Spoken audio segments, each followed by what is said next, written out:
క్రీస్తు ఎలాగైతే దేవునికి కుమారుడై ఉన్నాడో అలాంటి కుమారులుగా ఉండుటకు, క్రీస్తు లాంటి కుమారులుగా ఉండుటకు మిమ్మల్ని ఏం చేసుకున్నాడంట? పిలుచుకున్నాడు. ఎలా ఉండటానికి? ఎలా పడితే అలా ఉండటానికి కాదండి.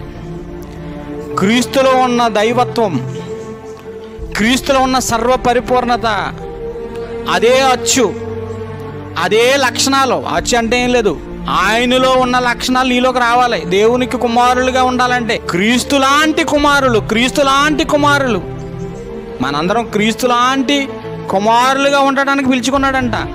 అందుకే తన స్వరక్తం ఇచ్చి సంపాదించడంలో ఉద్దేశం ఏమై ఉందంటే క్రీస్తు లాంటి కుమారులుగా ఉండుటకు.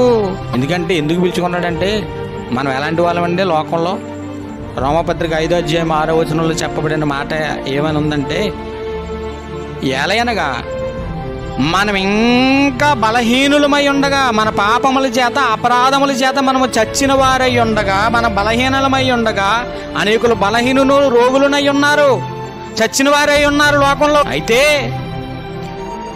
క్రీస్తు తన యుక్త కాలమున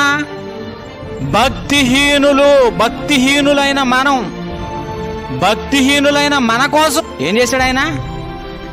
ఆయన చనిపోయింది ఏంటంటే దేనికోసం అంటే, ఇదిగో భక్తిహీనుల కోసం.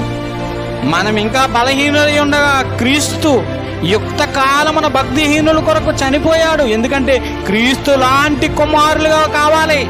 అందుకే పిలుచుకున్నాడు ఆయన. ఏమని పిలుచుకున్నాడు? ప్రయాసపడి భారం మోసుకున్న సమస్త జనులారా నా యొద్దకు రండి, come on to me, I will give the peace. నేను మీకు విశ్రాంతిని కలుగచేస్తాను. నా కాడి సులుకున్న సమస్త జనులారా నా యొద్దకు రండి, come on to me, I will give the peace. నేను మీకు విశ్రాంతిని కలుగచేస్తాను. నా కాడి సులువుగా ఉండేది, భారమైంది కాదు. భారమైంది అయితే మీ మీద ఎందుకు పెడతాను?